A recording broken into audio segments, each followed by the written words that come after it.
So it's my pleasure to introduce Dr. Xifan Wang. So Xifan and I actually met in Dr. Dobelman's class, and we worked on one project together, I believe. So he holds a master's in materials engineering from the University of Daytona. From 2019 to present, he's a quantitative research analyst at Salient Energy Infrastructure Complex. He specializes in statistical research, analysis of market data, and building of management and quantitative models, special purpose acquisition companies, SPACs. So in between 2011 and 2020, he conducted university research at Rice University and the University of Dayton. So please give a warm round of applause for Dr. Wang.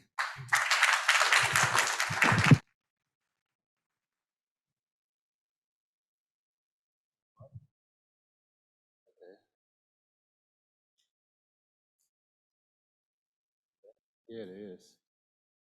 It's a PDF. Yeah, today I'm going to talk about this special acquisition companies. So it's short for SPACs. And initially this we noticed this topic getting attention in later 2020. And we did some study, and I think we can make from quite different angles to make money on this space. So we eventually have found some product and keep moving forward. So frankly, I think this topic should put into fixed income section. It's rather than crypto. But let's look at what is, wait a minute. What is, sorry, that's kind of some lagging. So I'm going to first introduce what is SPAC and some structure of SPACs and the process timeline of SPACs. And I'm going to look at the crisis period of SPAC back in early 2021 and what's going on now and what we should do with, what we can do with this space. Well, I should, okay. First of all, the SPAC is short for the special purpose acquisition company, which is essentially it's a blank check company, and the management team combined with a sponsor to pay the underwriter and raise a bunch of money through the IPO to find a private company and merge with. So when you look at the capital structures SPAC, it's divided into two pieces. First of all, when SPAC goes into the IPO, goes into the public market through IPO, first of all, they got to have a sponsor to put the risk capital for the underwriter fee. And second, they raise the IPO shares through the underwriter. Typically, on the IPO, they have offered as a unit, which one unit typically involved with one public share and a quarter to half warrants. And sometimes it also gave like one warrant. So what is a warrant?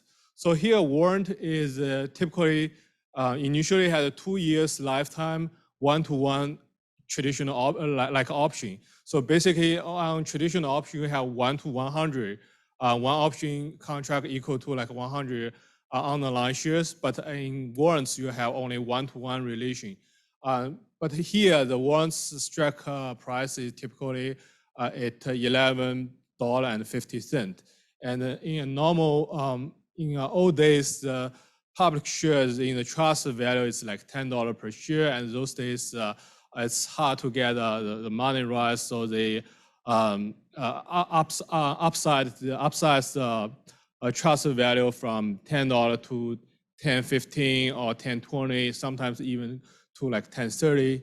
So then after they raise the money from the IPO, all the IPO money is put into a trust, and the trust is typically invested in the short-term US government bond. So that's how the capital structure is. And now they get IPO'd, what the SPAC management team should do. So they typically had up to 24 months to looking for a private company to merge with. During this 24 months, typically they have to use the first year and a half to find a target private company and do some negotiation to get the agreement. And typically during this period of time, they're gonna, if they find a target company and the target company willing to merge with this SPAC, and in most cases, they need extra cash to cover the right valuation. So that's a stage called like the PIPE investment. So they get looking for some big investor to cover the PIPE investment money. And if, all right, the shareholder said, yes, we like this deal, and the thing gonna finally get approved and became and goes through the de-SPAC process, and the private company eventually became public company. And if not, the company gonna go back to the SPAC, going to go back to the searching stage. And if unfortunately during this normal 24 months period of time, they cannot find a target or get a deal done, they have to liquidate the IPO shares and just return to the shareholders. So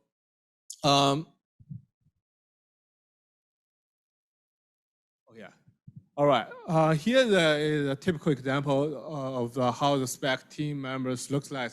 Most of them are like from this experienced public company top level managers, like CFO, CEOs for like big companies, since they know the company sector very well and they know which the right valuation for the private companies. And also they're gonna get a free founder share after they successfully found the found a deal and get the deal done. So in typically it should be a win-win situation, and we're gonna look at what's going on like later on in this presentation. Here's an example of the SPAC transaction term. Which is this SPAC, they announced the deal, I believe it's a couple weeks ago. So on the pie chart, you can look at that. So before the combination, the sponsor would get like 22% of the shares combined with the IPO shares with this money from the riser from IPO, because on the agreement, if they be able to make the deal, that's the price they're gonna get it for. So that's a motivation that why the sponsor gonna fund the risk capital, which paid upfront before the to the underwriter prior to the IPO. And here the whatever the leftover for the IPO shareholders. And this pro forma ownership, which means after the merge, if the merge succeed, then the company, the original private company holder, gonna have like 82% of the total company, the total shares, and you can see that IPO shareholder gonna dilute it to like 14%, and the sponsors still have like 4% of the pro forma ownership.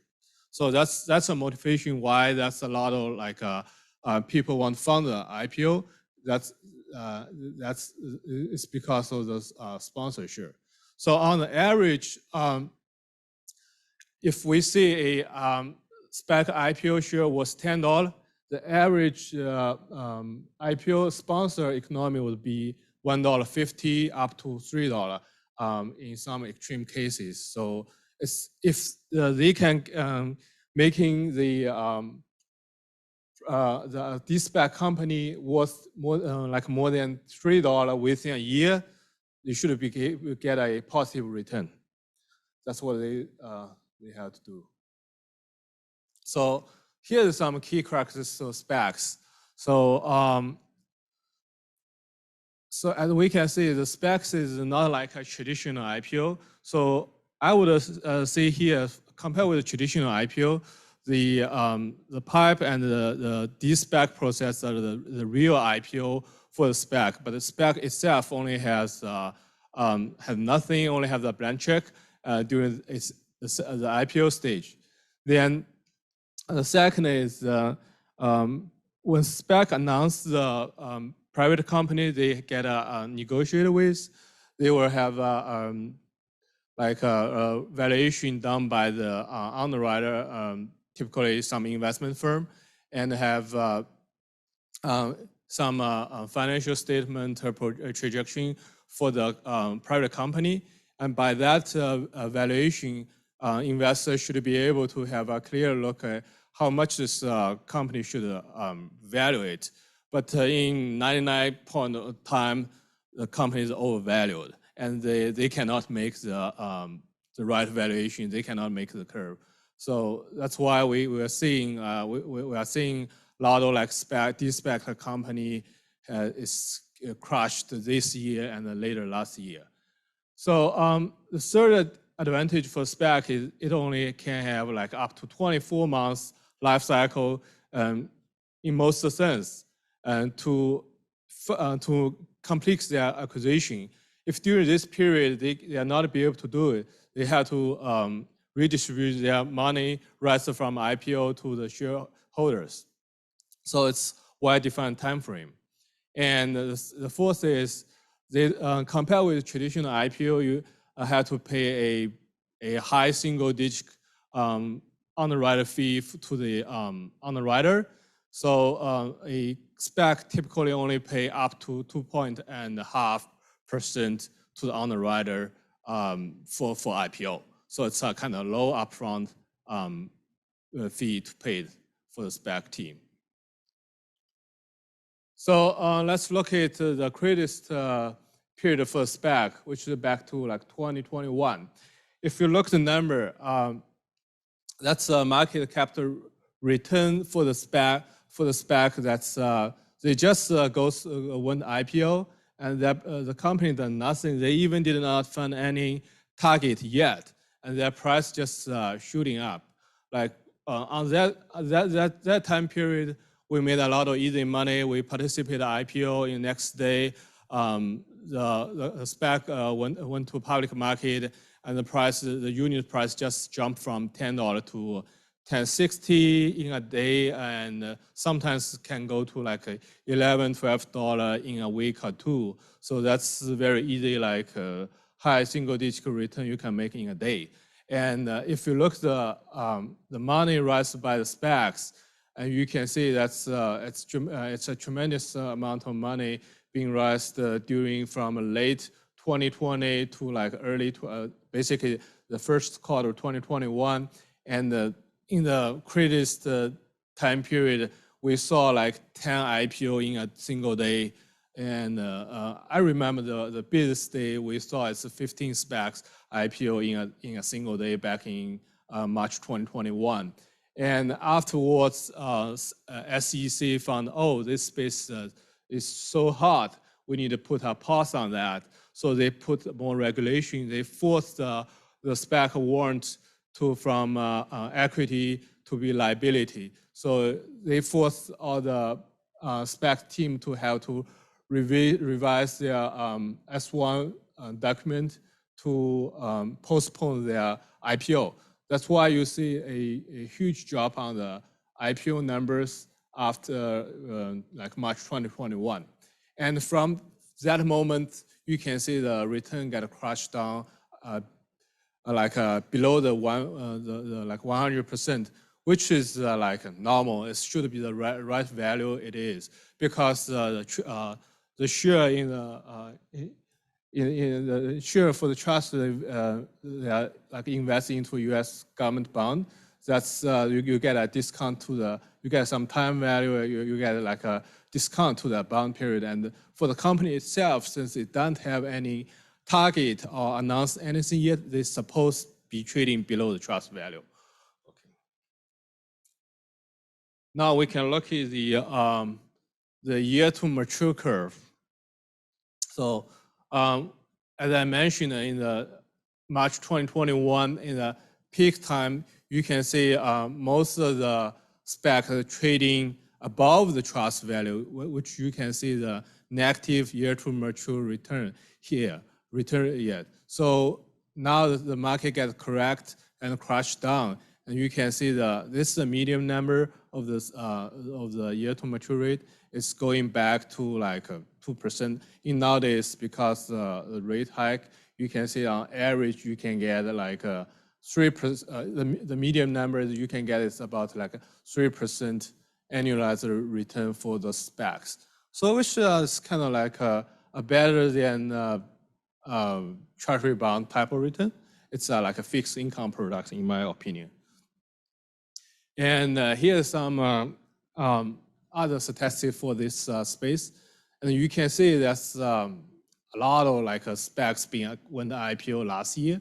It's over right above 600.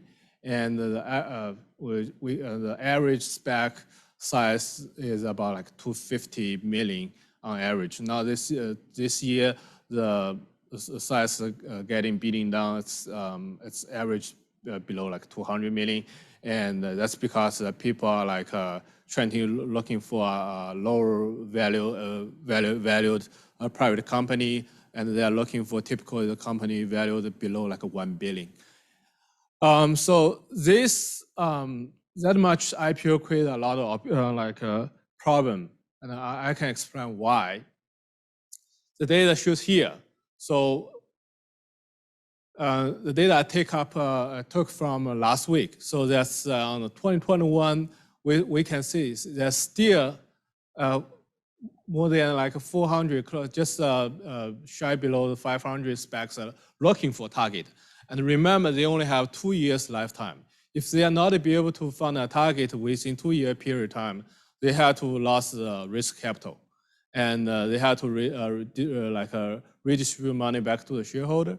And this year has 57. So if you're adding all the number together, we have more than 600 SPACs still looking for private company on the market, and they're gonna expire within 2 years, and the majority of them only have less than 15 months to go. So time is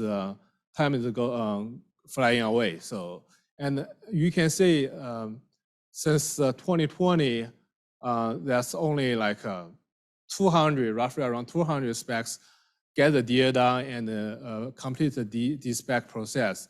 There's roughly around like 100 SPACs have announced the deal, but not de-SPAC yet. So there's some risk for those companies. And I can talk about why. So because those private company, they went to SPAC trying to raise a bunch of money. And because the term of SPAC, the IPO shareholder has a right to redeem their share in the trust value before the de-SPAC date. So which means if you don't like the deal and you hold the SPAC shares, you can, if the share price is trading below the trust value, you can tell your broker, like, if the SPAC team and the private company already set up a shareholder vote date, what you can do is you just told them, oh, I want to redeem my share. I don't like this deal. So they have to redeem the share at the trust value. And for the private company, if they are not be able to raise enough money through this SPAC, they are trying to terminate the agreement because they are going to dilute their shares without raise much money. What's the point for them to go to public? So basically, that's no point. That's why we see a lot of like deal breaks those days, because we can see almost out of 100% IPO shares, we saw a lot of like above 90% of redemption rate. So it's very high. So here's another example why the de-SPAC company is not that popular those days.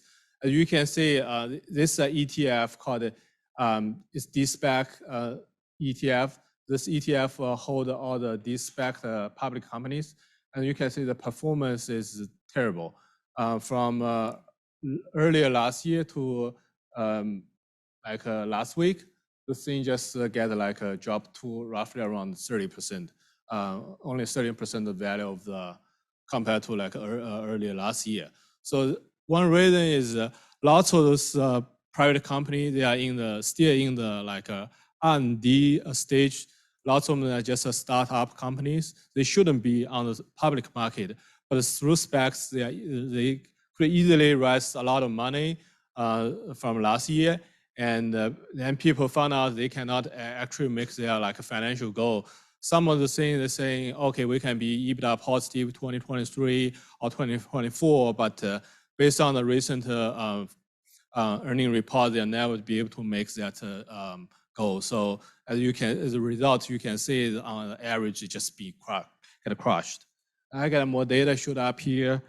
You can see that this is recently de-SPAC companies. And if you read the redemption rate, it's almost most of them are like above 90%, which means they only raise tiny bit amount money from the SPAC for the private company. And then you can see as a result, most of the companies, the stock get fall apart. And you can see this one, they dropped to like $1 within actually less than 3 months from $10. That's a big job. It's get crushed. So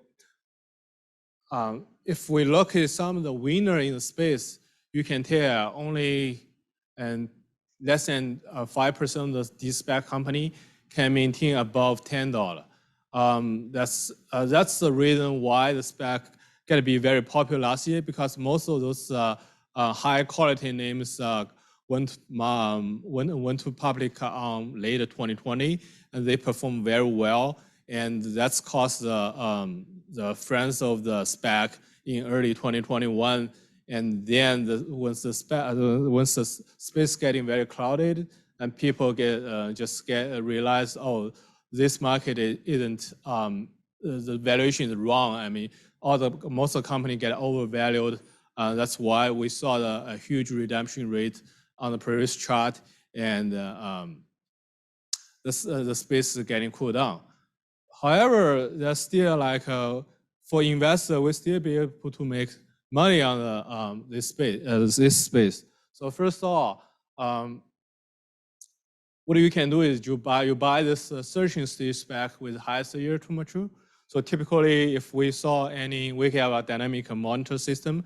If we saw anything above 3.5%, we just no-brainer buy it and hold until it goes towards to the deadline. And second is there's some opportunities, but not a lot. For investors, you need to have a tremendous background knowledge to understand the sector and the valuation to find some real good, like a private company go to public through the SPACs. Those days, I hear a lot of SPAC team are looking for more like a value oriented private company, like some logistic, some real asset companies, or some infrastructure company to like bring them to the market to like compare with most of the SPACs are like growth companies. The third one is since a lot of the company is overvalued, people actually could short those companies, but there's a risk you can get a short squeeze. We saw a couple cases, but if you are only if you do a basket approach, the odds you getting lost is very low. So, but the other thing is very difficult to get locate sometimes, and the bar rate could be high. And also, there's another period called the pipe share unlock period and the founder share unlock period. Since plenty of the founder share get unlocked, that's going to build a sell pressure on the share price. So that's also another opportunity to short those shares. Well, thank you very much. That's pretty much all about my presentation. I'm waiting to take questions now. So please join me in thanking Xifan.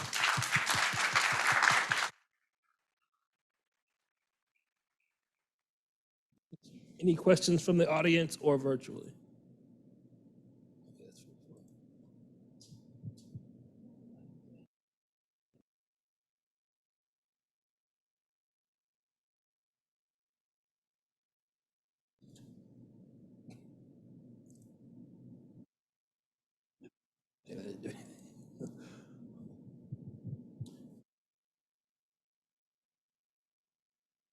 So actually, I was wondering, so if I was a entrepreneur and I had a startup, would you recommend, and I had the opportunity to either go IPO traditional route or through a SPAC, which would you recommend? So those days, depending on your stage, if you are in a late stage, I wouldn't recommend to go through the SPAC.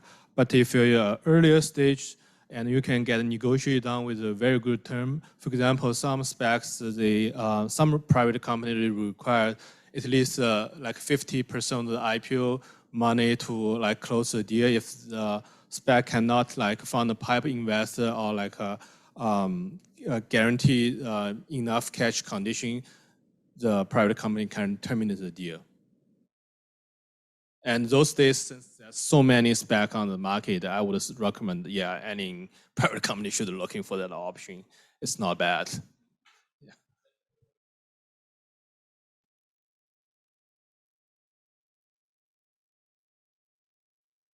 Can you hear me? Yeah.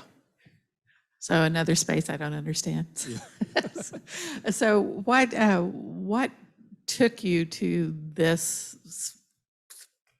to start looking into SPACs? What drove you that direction So and your interest? First of all, we saw this space getting attraction later 2020, and a lot of private company went public market through SPACs.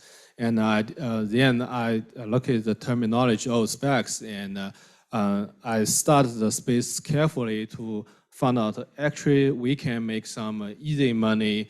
Just you buy the participate IPO, you just flip the IPO shares within a week or in a day, make easy money.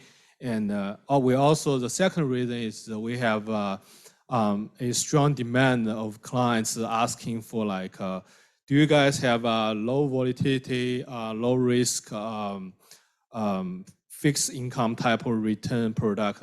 And that's also another motivation why we look at the space. We found out, yeah, we can generate about, without any leverage, we can generate roughly around 3%. Actually, last year we did very well we started with some small account to build a track record.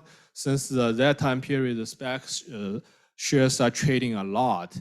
And what we do is we buy the underlying shares, which below the $10. We read $10 covered call. We make like 10 cents on the premium on the monthly option. So we can generate about like 1% return in a month.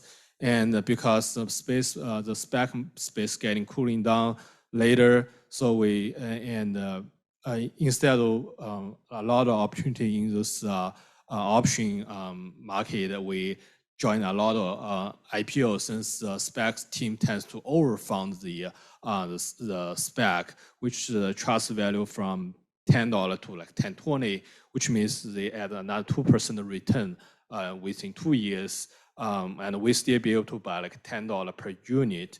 And the unit consists with like 1 share and a half warrant. The warrant is roughly worth like, I would say 30 cents itself. And if they found a public company, since the lifetime of the warrants gonna extend from 2 years to 7, 8 years, so it could, because of time value, it could worth 50 cents. That's another reason. Then the third is we saw the opportunities that a lot of SPAC are trading way below the trust value. In those days, we saw some tickers trading like 4% to the trust value. We definitely just buy it and hold there, which we can, with one-time leverage, year to date, we made close to 2% return for our clients. Yeah, that's the reason we're looking at the space. Okay, if we don't have any more questions, let's thank our speaker.